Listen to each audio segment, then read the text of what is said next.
Co-pilot, what they are looking for are the bryozoans, which are not the actual white coral itself or what you're looking at now, but off of the coral there are some stick-like fans, Okay. which are they're called bryozoans, and you may need to get a piece of the coral with it, which is fine because that's one of our connectivity targets. But it would depend on if you can sample this or not. If they want to do it. Copy. We definitely can take the sample. We have the capability. However, the ship is currently our position. I would have to push ahead, and we would have to bring the ship back a little bit, which would take some time. But we definitely do have the capability to take the sample if you are willing to trade the time of moving the ship and setting up for the sample. Let us check with Shore. Okay, Sure. let us check just a second. Thank you. Yeah. And video while we're here. Feel free to, if you have anything of interest on this for video purposes that we can zoom in on. Yeah, because you're going to keep swinging, correct? Yeah, I'd probably add 10 minutes. Copy. To put the ship in a good spot. Yep. Just for... Oh, this is a really nice zoom of that coral. Yeah, because it's still swinging. It's Yep. Yeah. Watch lead. I don't know if you heard what co-pilot just said, but we would estimate about around 10 minutes to set up the ship in a good position for this. Yeah, so it would add an additional 10 minutes to position ship. Exactly, and an additional 10 minutes to position the ship in a... Yep. Yeah. Pilot, I just lost you, so I'd feel more comfortable if you could... Copy. If they want this, we can come back, but if you could stay in view. Yeah. Because you all are sideways, too. Copy that. Come out video.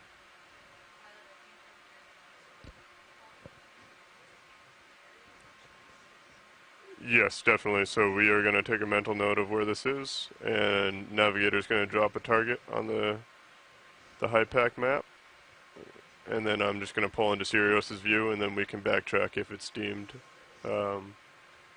desirable. No problem. Okay, so they're checking now. I didn't catch that last Yes, part. they're checking. If you want to Okay. just drop a target where D2 is now, Done. and state it's the potential coral sample. I will push out, and Yeah, you're starting to come back in view. excellent.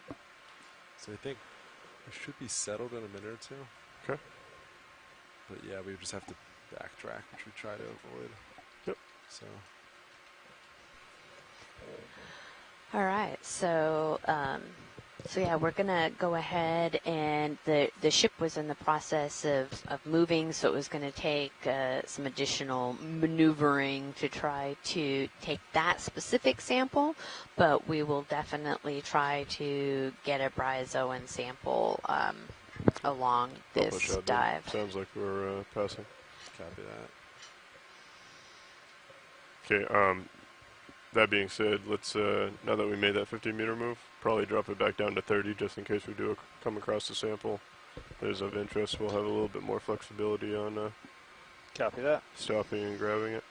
Yeah, elevation's starting to pick up a little bit too. Yeah, I noticed that. Looks like we're hitting that first contour. Yeah. Okay. Yeah, once you kick out ahead, then we can get another one in. Copy that. You got me, what, 90? I'm directly below you. I will push out. So something that we have learned from some of our past cruises have been that while we know very little about the deep sea, we are learning more and more about the deep sea corals and sponges.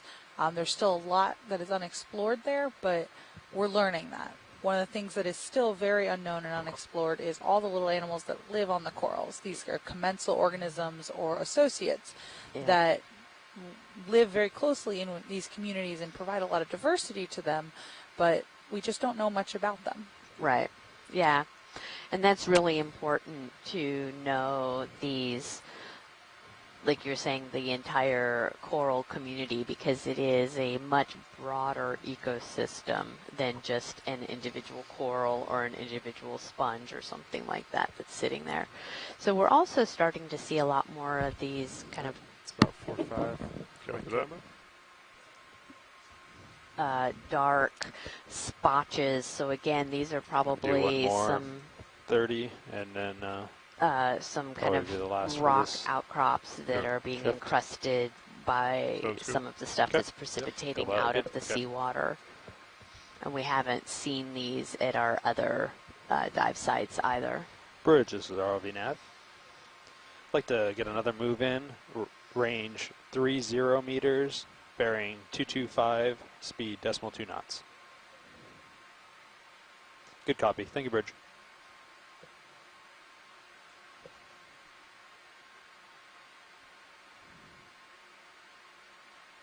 So before we were talking about rock samples. So you'd said that one of the things we can do when we collect a rock sample is learn a little bit more about what. Oh, here's an urchin. Yep, there's a pencil urchin if we want to kind of focus on that for a second. Copy that.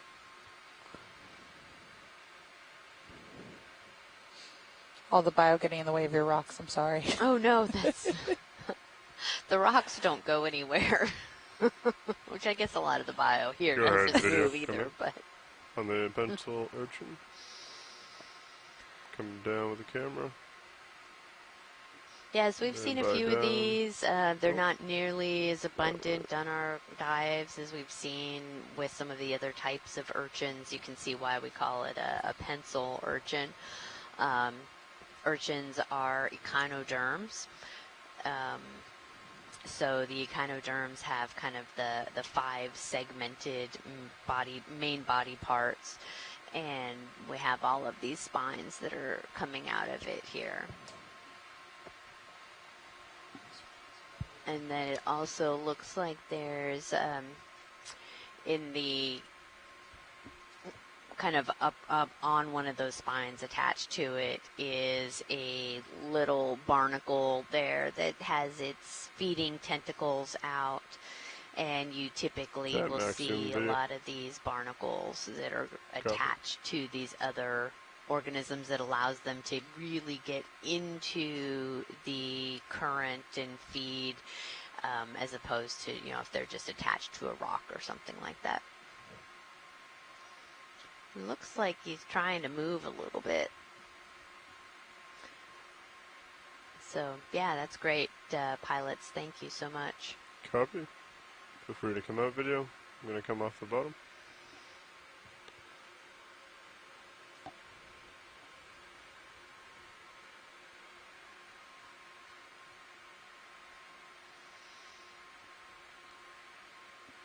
And, yeah, video, anytime you see me, see the skids, feel free to push past them.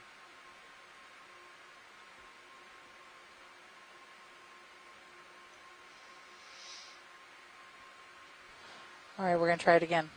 So you can learn about what the rock is made out of. What else can you learn when you grab a rock? Not just one of these rocks, but maybe any rock sample. Hey, co-pilot. So a lot of times you can So, really on the jar learn, camera, you can look at the you can kinda chemistry, see, you can like, take how the thin lighting's sections changing. of the rocks and understand what type I of don't know if you can mineral see it from over composition there. is in it. Yeah, a little bit. That gives you indication, you Makes know, me it wonder if helps there's something with swinging around, or kind It of might just be the understanding light some of the bars. broader plate They just tectonics kinda- of they a bend, right? region. just with that. And Maybe that then it provides also, some as some reflection. of these Okay. rocks, as they Or it could be up the dissolve reflecting in, off the ocean you know, floor. in the sea Okay. floor, Maybe that's something reflects that providing better some of the Yeah, it just seemed things like kind that of a low period, so then I was sort of wondering if it percolate was back like out something into swinging the back water. and forth, but We maybe it look was at just the, the light, you know, so I are was they trying to watch them. sedimentary? It seemed Are like they they move more, very much, but which, Is you the, know, have ship come currently down moving? through erosion, Yes. or are they igneous And we rocks that probably have been have- volcanics We're and, getting pretty far out you there, know, right? and things like that. Yeah. So, So it's been Very moving cool, for thank you. about mhm. 3 minutes or so. So you probably got another 3 minutes of movement with the ship, and then several minutes after that for you swinging. So, or for serious swinging. So it'll be catching up to you shortly. Sounds good.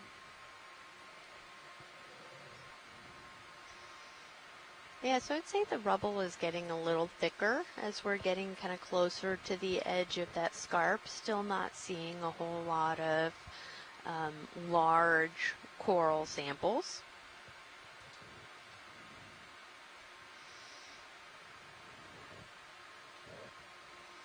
But a lot of these little white stick things that we see sticking up, we can keep moving, but those would be another type of deep sea coral. Those are called stylastrids. They don't tend to grow nearly as large as, but they are another type of kind of, they make a hard skeletal structure.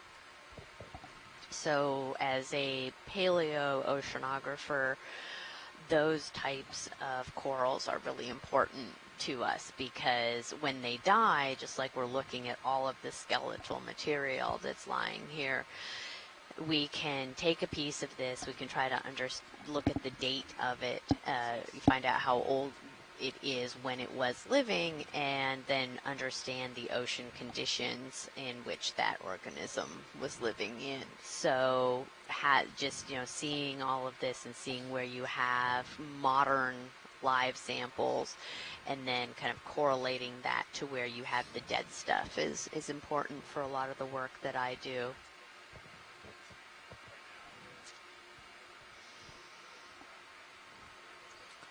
So for people who may not be familiar with the term, what is paleoceanography? So paleoceanography is just like if you think of paleontology or people talk about paleo, it's past, right? So, paleontologists typically look at, we think of dinosaurs and stuff, so past biological organisms, living things. Paleoceanography is what the ocean was like in the past. What were the ocean conditions? And that can be things like the ocean chemistry. That can be things like the circulation of the ocean. We were talking about the thermohaline circulation. So through geologic time, that circulation changes. It can change with climate. It can change with the longer scale as the continents are moving because of plate tectonics. That changes the ocean circulation.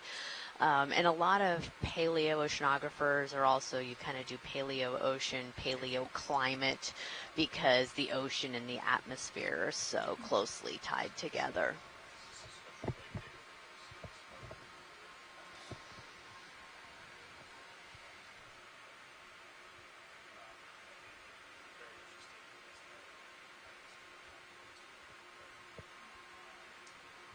Yep, so we have another little rat tail here, another of those pancake urchins.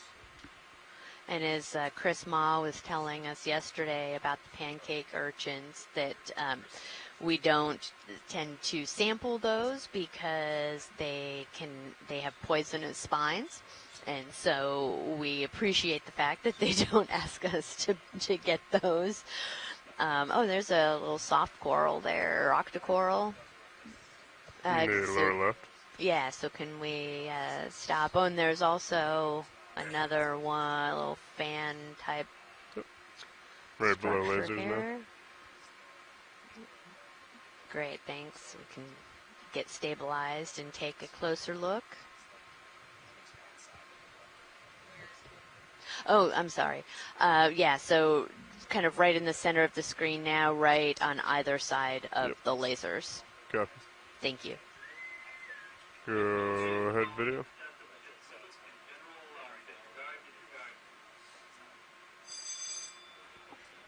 Go ahead, video. Come in.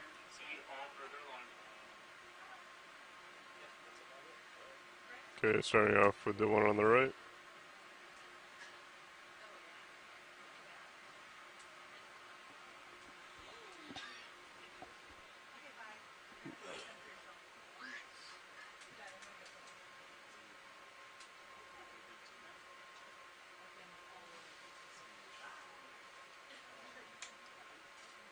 Sorry, video.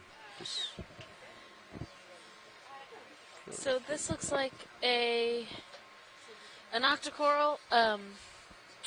Sorry, this is Alexis Weinig, the bio lead, just hopping back on after lunch to a lovely octocoral that we zoomed in on. Come to mid-range, please, video on the zoom. Just trying to get stable. I slipped off there. Alright, now come in.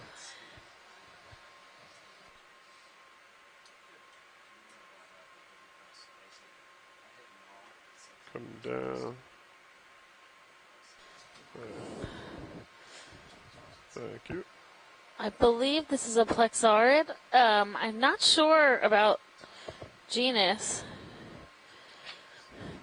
But you can see there's a couple anemones growing on those branches as well. So the bigger looking polyps are actually anemones that have colonized those branches. But this is a little bit different than what we've seen so far. That's great video. Thanks, everyone. Oh. Okay, and watch there's another object to the left that I believe was of interest, a smaller translucent looking white yeah, that's a sponge. That's a hexacorallid sponge. We can do a quick zoom on it, but we don't need to stay for long. Copy. There's a crinoid on there as well, so a type of echinoderm, or a feather star, I think is the common name for them. That's on the left side of that sponge. And we have, just to the right of the sponge is a polyp that I think is a corallomorpharian or an anemone. So it's a type of cnidarian where it's a single polyp. Yeah, we're focused on it now with those white, I believe that's an anemone, with those white tips on the tentacles. Thanks, pilots and video, that's great. Feel free to come up, video. And I'm going to come up and I believe pass it off to the next pilot. Great, thank you. No problem.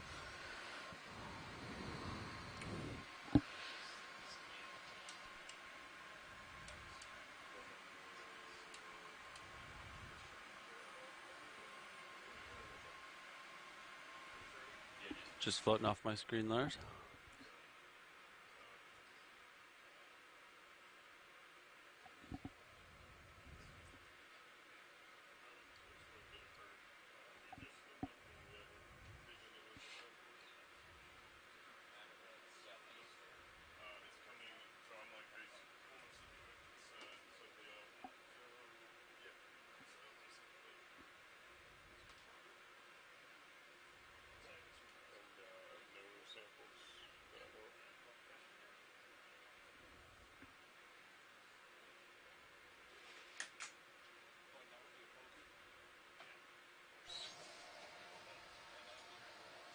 So we just had a watch change in the front row for our ROV team so that everybody gets a chance to eat lunch today, as well as our video team. So when you guys are comfortable, I'll let you do a round of introductions. Not let you, I'll ask you to do a round of introductions so that our people at home know who's doing all the work back here. Sure. So this is your pilot, Joshua Carlson, in the co-pilot seat. Sitting co-pilot, Levi Unima. In the nav chair is Dan Rogers. And over on video, Bob Knott. And back in the clipping chair, Annie White. And we're all with the Global Foundation for Ocean Exploration. Thanks, everyone. So we have, three of our ROV team in the front row, as well as one of our videographers. And Annie sits in the back row with us and does the clipping. So they are who provide us with all of the technological work behind what we do, as Amy and I do our best to help narrate the dive throughout this expedition. Meters of track to cover. So we are working today off of about 100 miles off of the coast of Florida in a region we have decided to call the Stetson Mesa South Scarp. So we identified a scarp feature based on bathymetric data that leg one of this cruise collected, where we thought there would be a pretty steep climb and a bit of a different type of habitat type compared to what we've explored so far. And we are seeing still a lot of coral rubble in this area, so it's a bit different from what we might have expected. We're going to keep an eye on the wire angle. It's been varying a little bit as we've been moving, but the wire itself, if you look on the bottom left monitor, has been at the point where you can't see it because it goes below the transom. It's been basically somewhere within the bumper. So if we see it go outside of that towards the A-frame, we'll need to reevaluate. But anyway, that's all I got. No samples. Copy.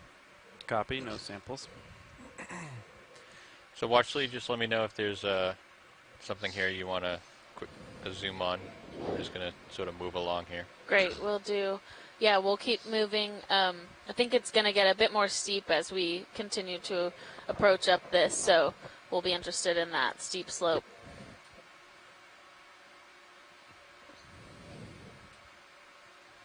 Looks like current's going go ahead. that way. Yeah. So that way. Yeah. From the Go ahead and dive super. southeast. I can hear you.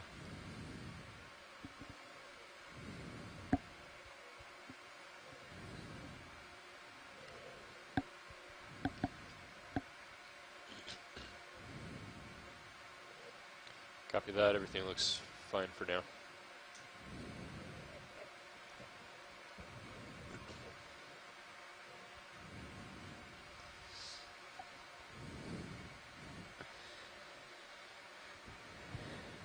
So as we're moving along, we can see there are a couple, the white areas of coral are probably most likely live, and when we have a chance to snap zoom on one of those coming up, we will do that. It doesn't need, we can keep going for now. I'll let you know when there's one that I'd like to zoom on. So Copy. looks like the ship is stopped. Oh, are we stopped? But I'm thinking about putting in just a 50-meter move. Yeah, sure. What looks square upslope to you? They have been moving at 225.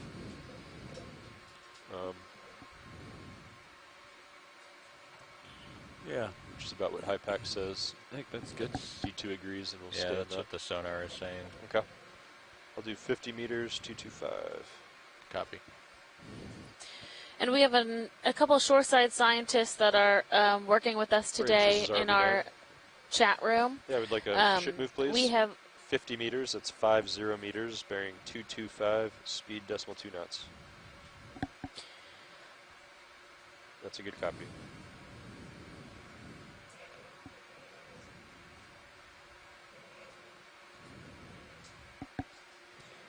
Does the D2 rotator go faster or slower than the Sirius rotator, or I did the same? They should be about the same. Okay. That's not something I've checked, but I think the scale on both of those is about the same. Copy. Can we speed them up or not? So in our chat, we have Tina Malitsova from the Shirshov Institute of Oceanology. Tina is a black coral expert as far as my knowledge, and she's been really helpful so far in identifying a lot of the invertebrates.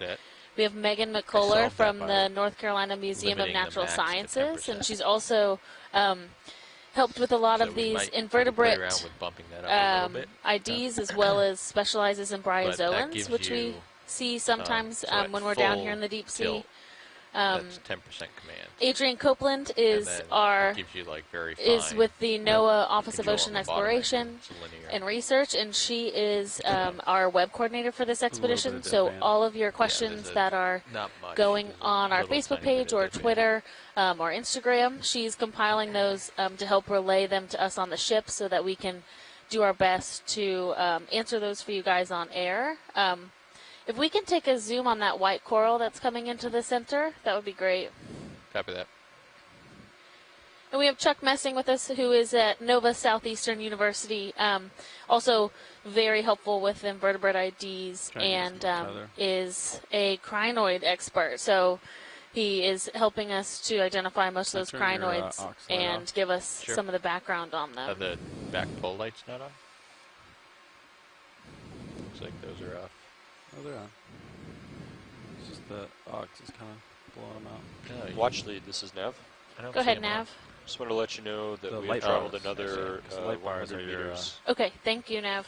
Yeah, the F light bar also has those fog lights. Yeah. All right, come on in, video. Okay, so this looks like a live colony of Anelisomia, which is a type of scleractinian Anelisomia profunda. We see this pretty commonly in this area and at these depths. So we're at 865 meters, and all of the kind of gummy-looking stuff is the tissue, so those are the polyp tentacles coming out from the coral skeleton, and that's how the coral feeds. And each polyp has its own mouth, so it's actually its own animal, and this acts as, this is what makes up the colony of coral. So lots of little animals making up a larger colony, just like how you think of an ant colony. That's a great shot. Thank you.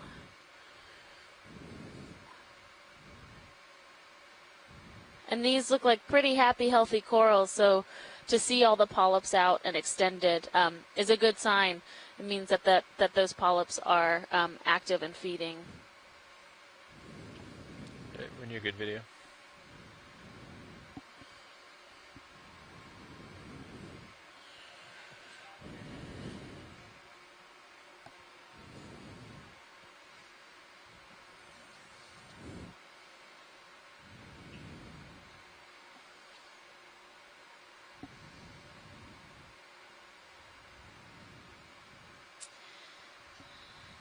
It looks like there's a blue object to the left. Could we take a snap zoom on that? Okay, come on in video. Hold that. So it looks like another, possibly, I think that's an anemone, so the one before was most likely a corallimorpharian. And we have a blue encrusting sponge, so these sponges actually grow over the surface of these dead corals. Oh, we have a stalked crinoid. Oh, that is pretty rare to see. So there's only a couple of them in this region of the Atlantic, at least to my knowledge, and I think Chuck's online and he can chime in when he has a chance to see this video. But normally these crinoids, they can be either stalked or unstalked, so where they're free swimming. And to see one that is of this size and stalked, at least in my knowledge in this region, is pretty exceptional.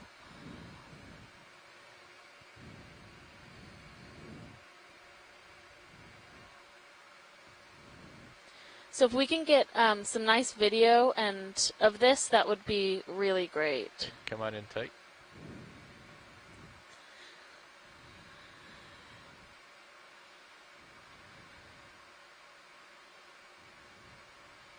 There's a very small snail on the stalk of that crinoid as well. So, yeah, Chuck Messing has chimed in. It is a Democrinus rosini, has unbranched arms and elongated calyx from which the arms are arising out of. And this may be the northernmost record of this species of crinoid. So they've been identified in a more southern area of this region, but never this far north.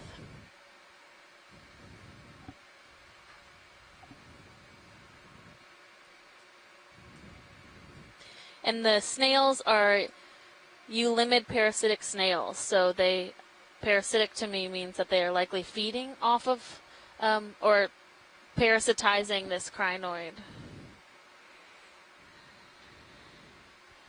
Yeah, let's get a full body shot.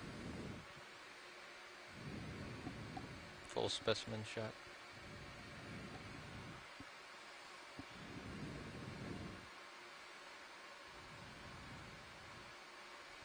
Great. Is there anything else you'd like to zoom in on, watch lead? I think we are good for here. That was great. Thank you. All right, coming up.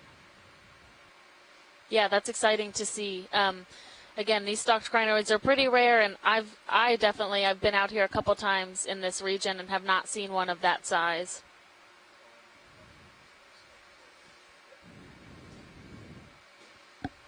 And it shows you how elusive some of these organisms can be. We really went in to go look at that blue encrusting sponge, and what we found was a relatively rare stalked crinoid. So that's cool.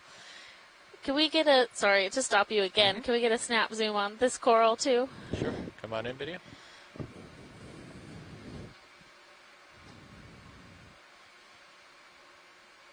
Okay, I believe we have, Oh, there's a little amphipod living, a couple amphipods living on this coral. So small little crustaceans that kind of cling on and get up into the water column and are likely feeding on the same types of organisms or detritus that the coral itself is feeding on. Getting blown around here.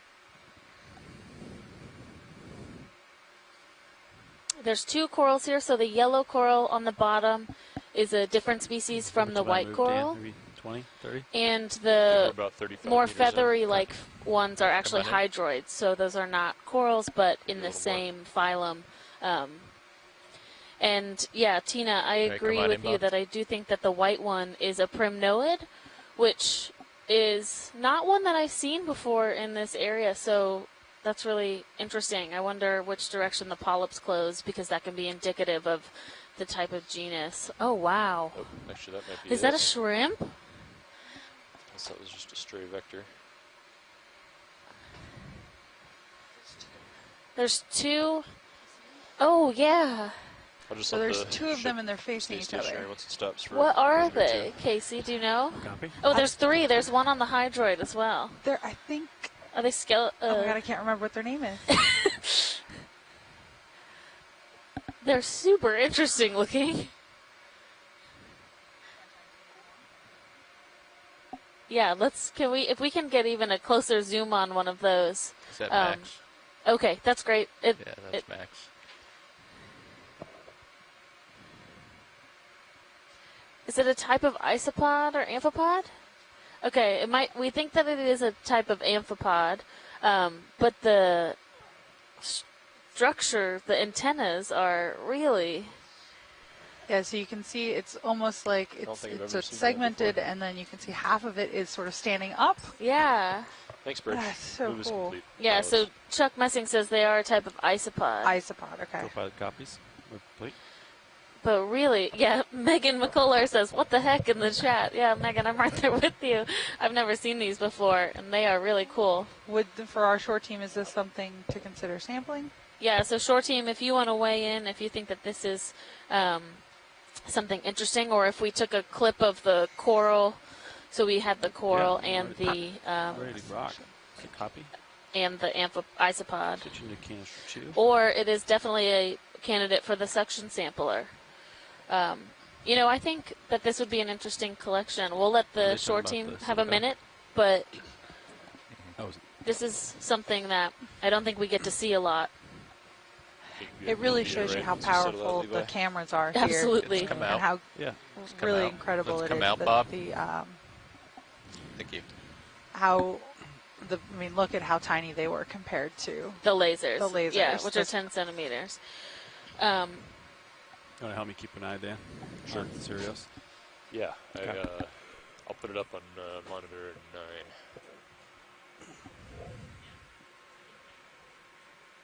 And I'll help watch your sonar. Okay, hydraulic motor.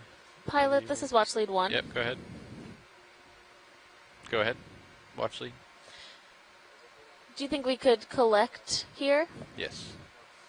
Okay, great. We're going to go for a snip of the yellow coral with just below where those isopods were, so that we can Hydraulic shot. try and get both. Do you want to, if you want the isopod, we might want to go with the suction sampler to grab that. I'm not sure it'll stay on if I don't know. You have more experience with this, but do you think it'll stay on if I grab that? I'd have to grab probably most of that yellow coral. Let's come in partial video. That's a good question. If we can come in closer one more time, and I can take a look at if they're actually hanging on, or like more attached, we'll make a call on that. Oh, I can't really. It's right at the edge of the screen.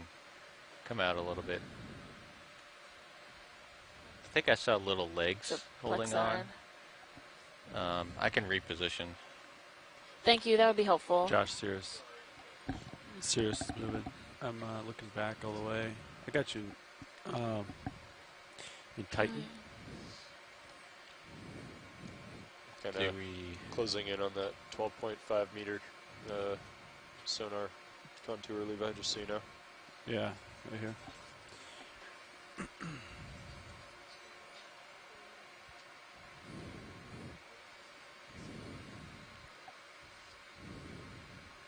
Maybe bring the ship back a little bit, I think. Maybe, yeah. Yeah. Come on in video. Go back 10 or something. Yeah, why don't you come up a few meters.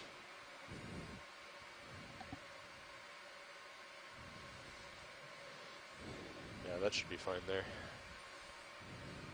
I'll let you know if it sneaks any closer. Copy. Yeah, there you go, watch lead. Are those legs holding it on? They are legs holding it on. You know, I would, let's go for suction. Let's go for suction first with that kind of larger one. When we'll see if he detaches from the coral. All right, copy that. Going with canister 2, the coarse filter. Coarse filter, copy.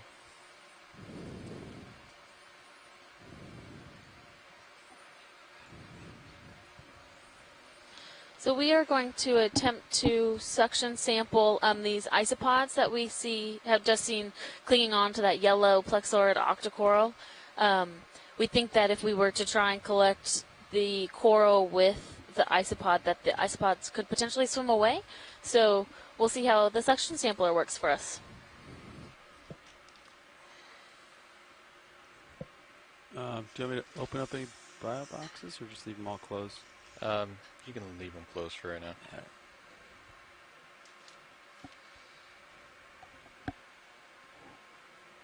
And if I draw it, I won't hit the Zeus, will I? Oh, you get through. Okay, good.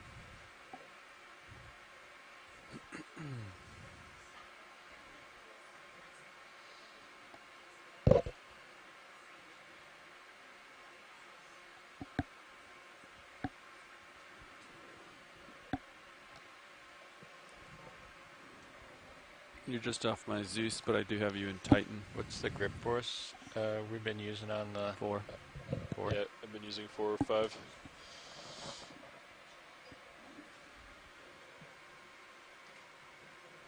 I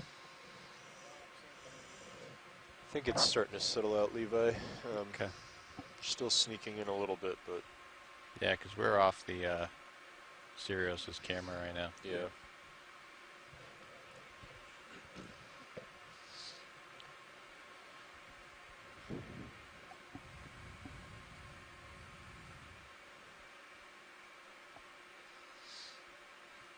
Can you draw her in? Sure. Oh. Zeus.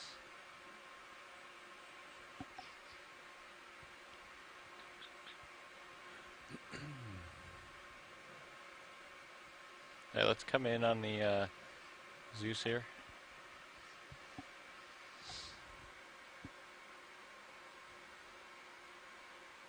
All right, come back out a little bit. And if you want to give me a little suction here.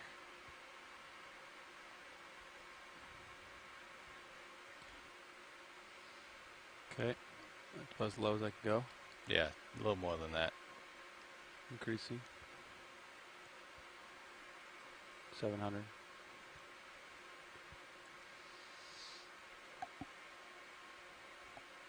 Increasing a little bit. 900. Holding.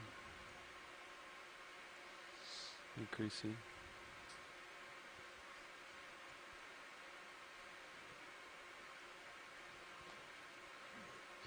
Yeah, he's holding on there. 1200.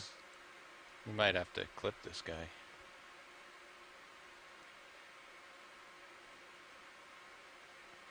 Well, at least we know he won't jump off. I could increase flow. Or would you rather not? What are we at? That's 1300. Just a little bit more. See if he's probably not going to let go. 1600.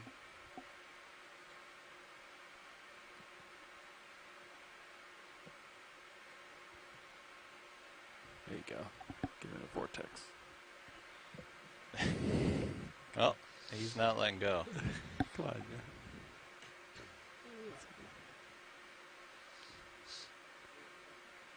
He's bonded to that thing.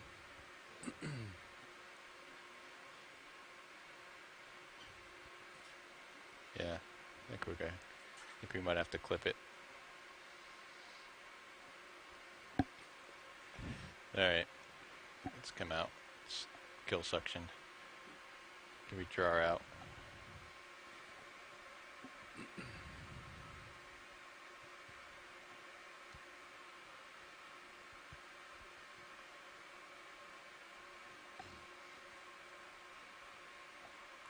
Tilt the Zeus down a little bit. Working on it. Yeah. All right, track and draw. So track the drawer and let's get a... Come up a few meters, Levi. Yeah. Copy. Where are we? I'm way behind Sirius right now. Oh, yeah.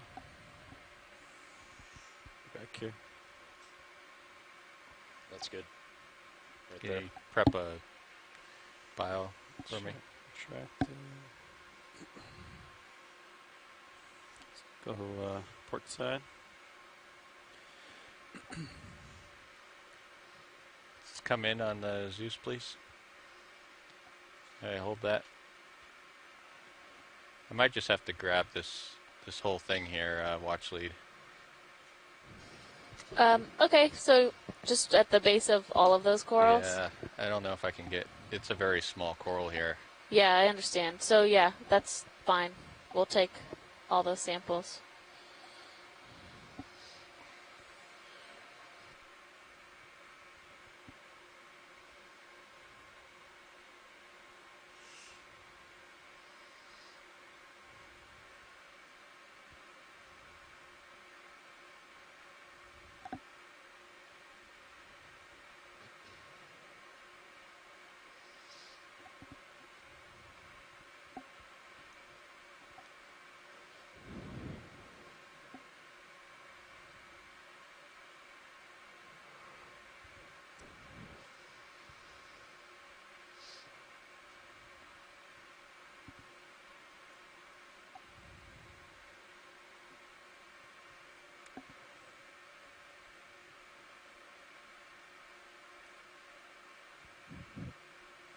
Oh, he released.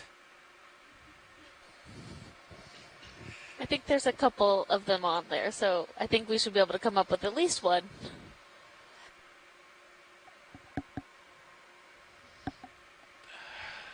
Panicked. Alright, draw out.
Yeah, try shutting that and see if it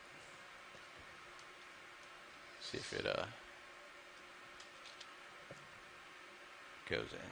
Yeah, it's going down. All right, that's good. Well, he survived the vortex and then jumped ship on the clip. Well, great work, pilots. That was not only the shrimp that we just the isopod that we just collected, but also at least 2 coral species, so that was great. All right, let's, I got a boogie. Yeah, I mean, everything's settled out now, so you can still see your light pool there.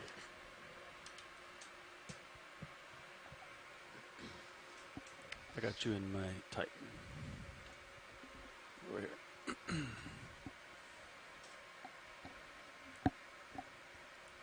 We got the waypoint there? Yep. Okay. Yep, all the sampling nav duties are complete.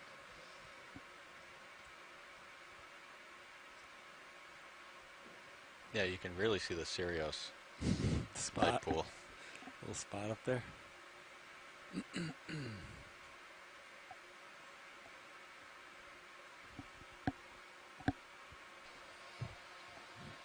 So we just were able to complete our first sample for this dive, dive 3, and it was to target a really interesting looking isopod that was attached to a plexaurid octocoral, and we were able to also sample the primnoid octocoral that was next to that sample. And as Amy and I are both very aware, those samples likely have many more associates on them, which we discover when we bring them up into the lab at the end of the day. Yes, absolutely. And it was, I know several of the brittle stars kind of dropped off as we were picking it up, but there will probably be a couple of those at least. And yeah. Yeah, generally with these coral rubble habitats, when we take a sample that includes some of that rubble, we think that we're sampling one thing, and it turns into 10 different types of animals. So it's a really great, one sample can be a lot more than just that one sample. Yeah, absolutely. I can tell you that when things are settled out, we have 156 meters of layback. Copy. 2 knots of surface current, man.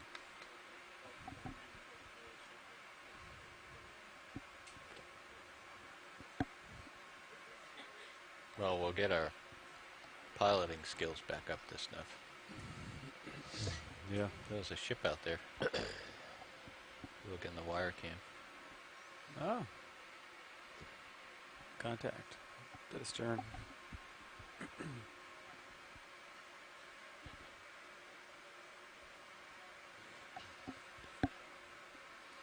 Hey, we could probably put in a ship move. Okay. Yeah. You want to do 50 or 30? Do 50, I guess. I think 50 would be good. Yeah. I'll stop the ship as soon as we see something if we need to.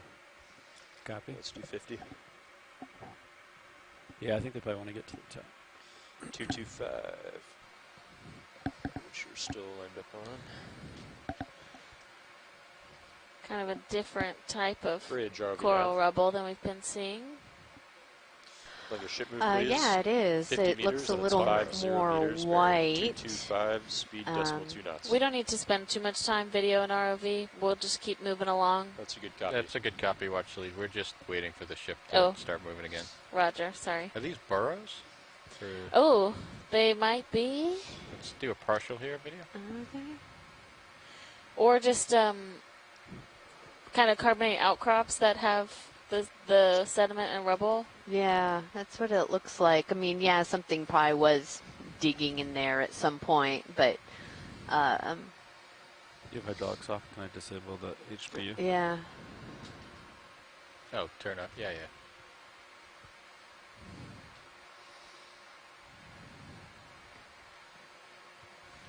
I'm wondering if at some point it would be worthwhile, like,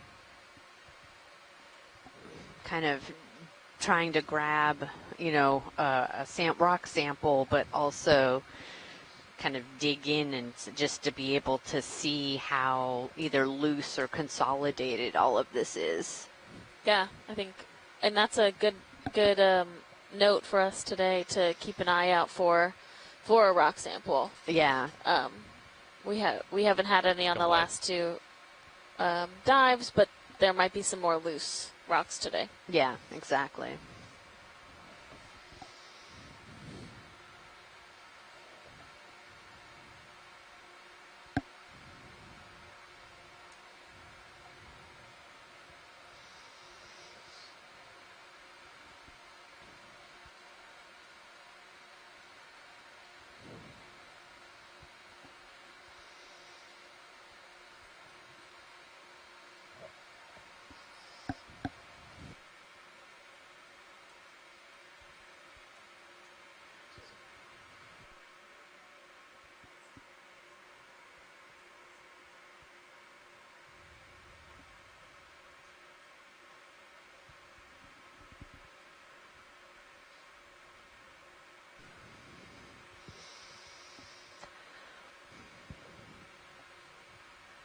Yeah, so this is some really, you know, interesting terrain here as we're getting closer to the mound or the plateau.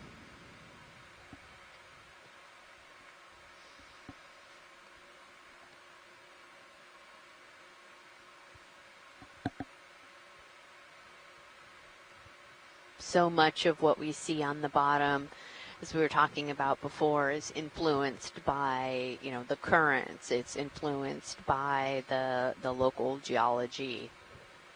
It's influenced by the biology, and it's influenced by the chemistry. So you have all aspects of your ocean systems that are working together, so you can have areas that are really not that far apart geographically, but that are very different, you know, when you go and explore them. And that's one of the, you know, such important aspects of this program, is being able to actually see what is on the seafloor, and not just, you know, oh, this is at the same depth and it looks like it's flat, so it has to be the same thing, because that's definitely not the case. Copy. With Amy, and what's really interesting about the Okeanos Explorer program is that we get to come out here for the purpose of exploration, which can be really difficult to get funding for in another way. So most oceanographic expeditions have some type of theme or work that you're really trying to get done, and you're not spending the time really looking at the diversity of what you're seeing, both geologically and biologically. Yeah, absolutely. Wow, look at this little community. So that looks like a different type of sponge than we've seen before. Yeah, I think so. More of those. Yeah. It's more barrel-like. Yeah, and then it looks like there's like maybe when we first get going, maybe one little cup coral down there at the base of the sponge. Yeah, I can't quite tell. You have that force of the current. Yeah, if we want to zoom first on that sponge, that would be great. What would you like a zoom on? The sponge that is... The lower one? Yes. Yeah, come on in video.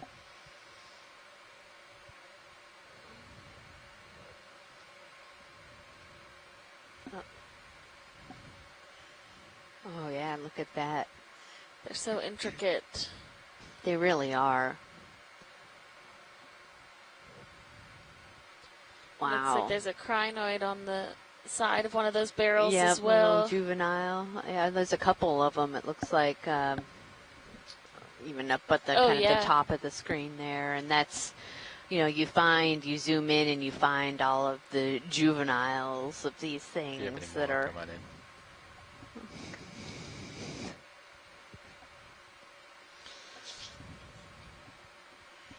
You can really see the texture. Like, so we often think of sponges as really soft. I think, like, so your dish sponge and all of that, but a lot of these sponges are actually quite rigid. So their spicules, or the structures inside of them, are made up of silica. So that's often why some of them are called glass sponges. But when you touch them, they're actually pretty prickly, or they can be really hard. Yeah. Oh, this is great. Wow. So those hexactinellid glass sponges, and these are really brittle, so it's hard. We don't generally collect them, but they have that amazing structure. Yeah. And that looks like some bryozoans kind of in the background there. Or it could actually, that could be dead hexactinellid. Oh, yeah, I bet you're right. You're right. A little bit. So the similar type of sponge, but that would be the dead part right in the middle. Yep. Yeah, hold that right there. I know, sometimes I wish that we had like a pointer system on the screen, so that you guys could see us as we're pointing at our screens on here. So doing our best to describe location as we can.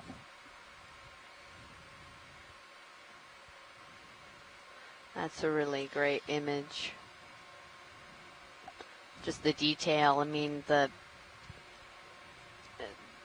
quality of this image, you know, the imagery, the video is phenomenal. Right.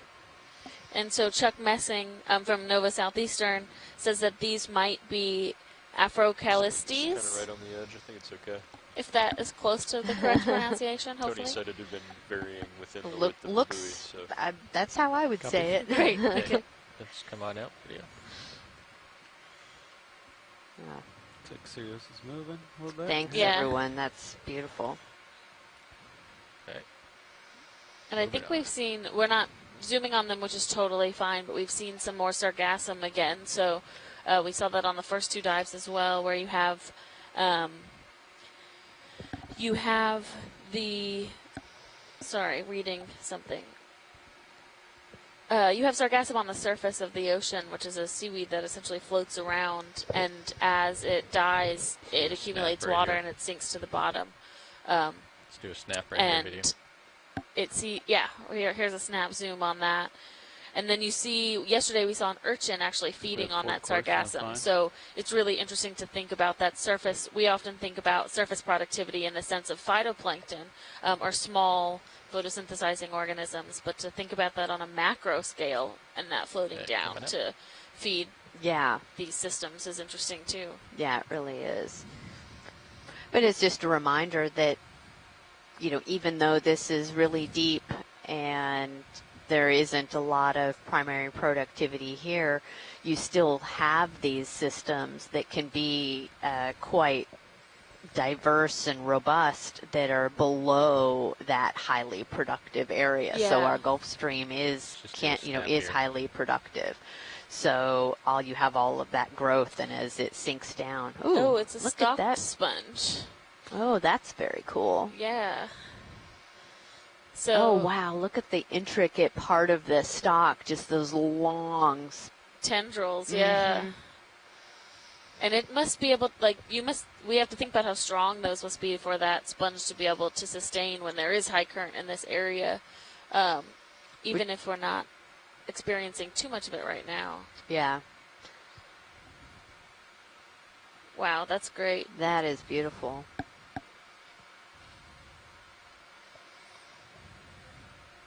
Copy, Bridge, thank you. Move is complete. Pilots. And you can see right to the left of it, there's another stalk.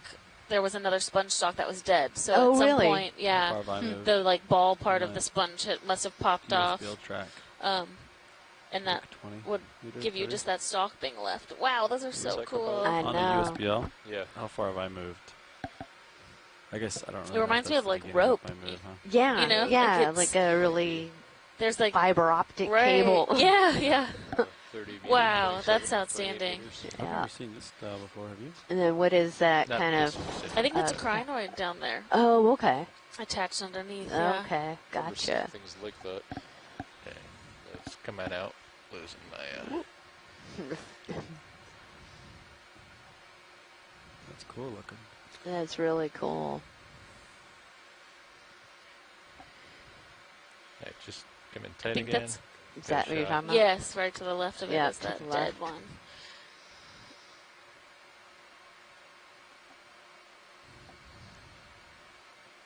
Wow. Drifting away. It does make you think about how we get a lot of our inspiration for engineering and things like that from biology. Yeah. I think that's a good example of that. No, it's great. That, it's coming out. I gotta push ahead. Over evolutionary time, that is what developed for it to be its strongest ability to handle those currents. Yeah, exactly. Chuck Messing is saying that that's a stalked glass sponge, possibly Hyalonema, and you could tell in that really close-in zoom, right, that you look at that and they call these glass sponges, again, as you were saying about the 30 meters silica. And when those break off, I mean, they really are like really thin strings of blown glass, yeah, you know. Yeah. I keep reading lasers are up above the camera. There's a... Looks like an urchin. Oh, yeah, okay. An urchin. Because when we zoomed out, they look like, they could be below. Gets me. So we're kind of panning up. You can see, can we take a zoom on that coral on the right that's fallen over? Sure. Thank you.